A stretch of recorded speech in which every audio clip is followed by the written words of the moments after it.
Ketika nonton Doraemon, mungkin ada yang bertanya-tanya, kok bisa sih kantong sekecil itu bisa muat untuk nyimpen berbagai macam barang, yang itu jumlahnya ada banyak banget.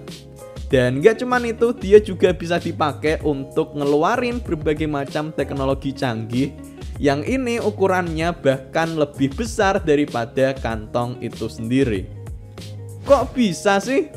Nah, ternyata sebenarnya kantong ajaib Doraemon itu ada penjelasan ilmiahnya, dan ini itu mungkin untuk terjadi. Kok bisa sih? Yaitu bahwa kantong ajaib Doraemon ini adalah sebuah kantong 4 dimensi. Kita akan bahas di video ini. Aku ini robot kucing dari abad 22, semua dapat dikabulkan dengan kantong ajaib.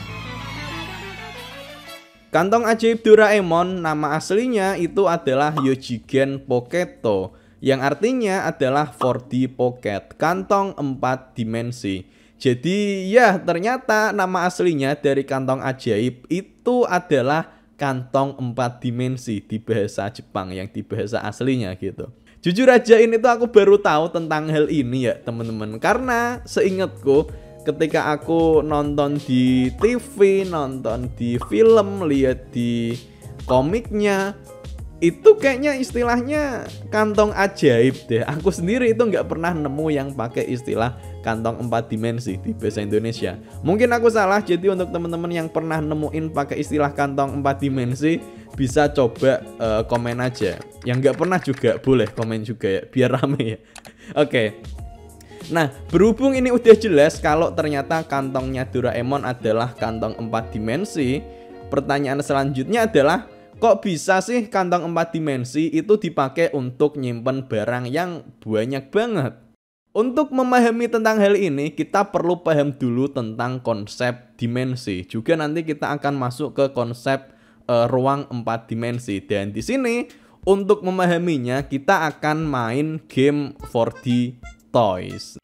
Nah, disclaimer aja karena kita akan masuk ke ruang 4 dimensi, ini nanti mungkin akan cukup memusingkan. Sebagaimana mungkin teman-teman kelas 12 yang lagi pada pusing untuk persiapan ujian masuk kampus impian. Ya, memang persiapan kuliah ngejar PTN itu pusing banget. Mana sekarang ujian mandiri itu waktunya juga udah deket banget gitu loh. Dan ternyata masih banyak yang bingung gimana cara untuk mempersiapkannya. Karena ternyata latihan soal aja itu masih belum cukup dan ujian UTBK itu juga udah lewat. Nah, untuk ngejar waktu mending langsung ganti cara belajar aja bareng Zenius di program Ultima Bootcamp. Siap ujian mandiri apapun dalam waktu 30 hari. Jadi ini adalah program intensif dari Zenius yang akan ngajarin strategi khusus untuk memahami materi secara benar dalam waktu yang singkat. Dan ini nanti akan dibimbing langsung sama tutor-tutornya biar bisa siap untuk ujian mandiri dan lolos di kampus impian. Jadi langsung aja cek lebih lanjut tentang Ultima Bootcamp di link yang ada di deskripsi. Oke, sekarang kita lanjut untuk masuk di game 4D Toys. Oke, kita udah masuk di game 4D Toys ya, teman-teman. Dan di sini seperti kita lihat di sini ada banyak benda-benda, ada banyak objek. Yang ini dia sebenarnya adalah objek 4 dimensi gitu loh. Yang ini juga bisa kita otak-atik sebenarnya di gamenya ini. Tapi di sini kita fokus dulu untuk memahami tentang konsep dimensi itu sendiri. Ada dimensi 1, 2, 3, bahkan 4 dimensi. Itu sebenarnya seperti apa sih kira-kira? Nah, di sini kita masuk aja di penjelasannya yang interaktif di sini. Oke. Nah, oke. Di sini kita mulai dari yang 0 dimensi, 0 dimensi. Jadi, untuk objek 0 dimensi itu dia wujudnya adalah cuman sebagai titik tok aja karena dia nggak bisa pergi kemana-mana. Kemudian untuk yang 1 dimensi ini simple aja. Cara untuk memahaminya adalah bahwa 1 dimensi itu adalah dari 0 dimensi yang kemudian dijejer-jejer. Nih, kita tarik nih kayak gini dan menghasilkan garis, dan garis ini adalah 1 dimensi gitu loh. Oke? masih masuk lah ya. Kemudian untuk 2 dimensi seperti yang tadi, ini bisa kita bentuk dari objek yang 1 dimensi yang kemudian dia dijejer-jejer, ditarik kayak gini ke arah tegak lurusnya. Nah, jadi ini adalah 2 dimensi, dimana benda itu nanti dia bisa berpindah di 2 arah. Misal ini arah X, ini arah Y gitu. Jadi dia bisa pindah ke X atau Y atau kombinasi yang keduanya gitu loh. Oke, kemudian yang 3 dimensi ini adalah dia hasil kombinasi dari 2 dimensi yang dijejer-jejer. Nih, ini kita tarik tegak lurus ke arah atas kayak gini. Oke, ini adalah 3 dimensi. X, Y, Z, yang ini dia bisa pindah di 3 koordinat lah, kurang lebih kayak gitu nanti. Ini masih masuk lah ya. Yang jadi memusingkan ini adalah ketika kita masuk ke 4 dimensi. Nah, oke. Seperti yang sebelumnya tadi, untuk membentuk 4 dimensi, berarti di sini kita perlu ngejejerin objek yang 3 dimensi tadi, kubus 3 dimensinya. Jadi, untuk membentuk 4 dimensi, ini jadi kayak gini. Tapi di sini ada masalah karena ini sebenarnya bukan 4 dimensi, teman-teman. Kenapa? Karena kita ini hidup di ruang 3 dimensi gitu loh. Jadinya kita nggak bisa ngelihat secara langsung 4 dimensi itu seperti apa, nggak bisa ngebayangin, apalagi proyeksinya ini juga diliatin lewat layar yang ini cuman 2 dimensi gitu loh. Jadi ada keterbatasan di mana kita nggak bisa ngelihat dan ngebayangin 4 dimensi itu seperti apa.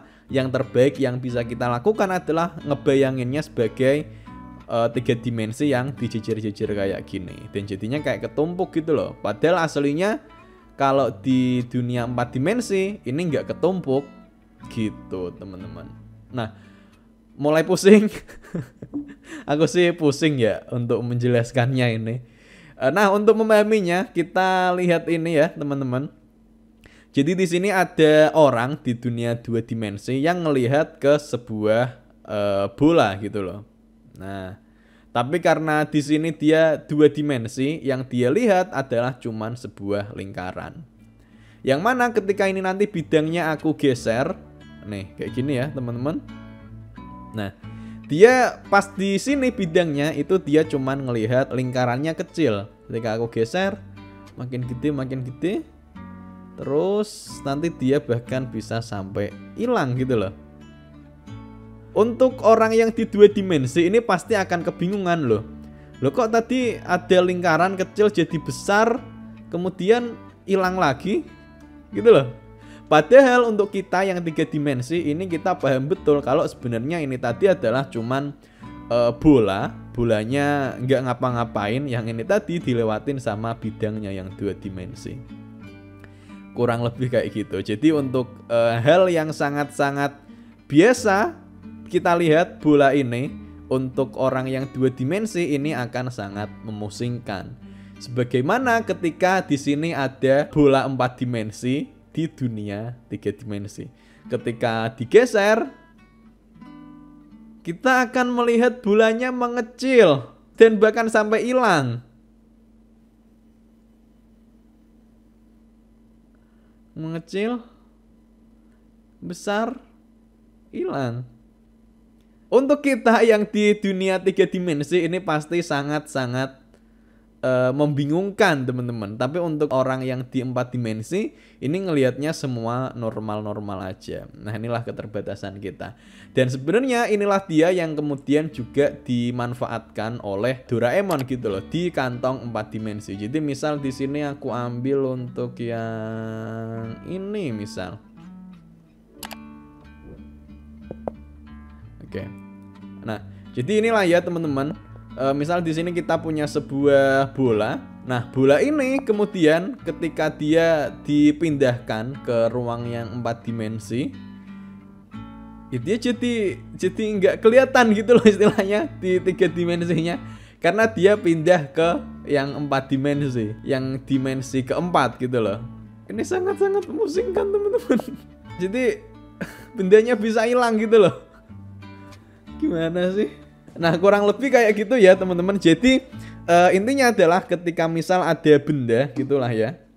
Misal mouse ini 3 dimensi nih, dimasukin ke kantongnya Doraemon, kemudian dipindah ke dimensi yang keempat. Itu jadi kayak nggak ada lagi gitu loh objeknya yang di dimensi 3 ini. Kayak gitu loh teman-teman. Jadinya benda-benda ini makanya bisa disimpan di kantongnya Doraemon itu, yang padahal ukurannya kecil, tapi karena dia dibawa ke dimensi keempat kayak ya bisa masuk-masuk aja gitu loh. Cukup jelas ya kira-kira teman-teman? Semoga cukup jelas. Aku sendiri juga rada kesusahan sebenarnya menjelaskannya. Kalau ada yang bisa menjelaskan lebih baik lagi, bisa tulis aja di komentar teman-teman. Oke, demikian, sampai jumpa di video selanjutnya. Dadah.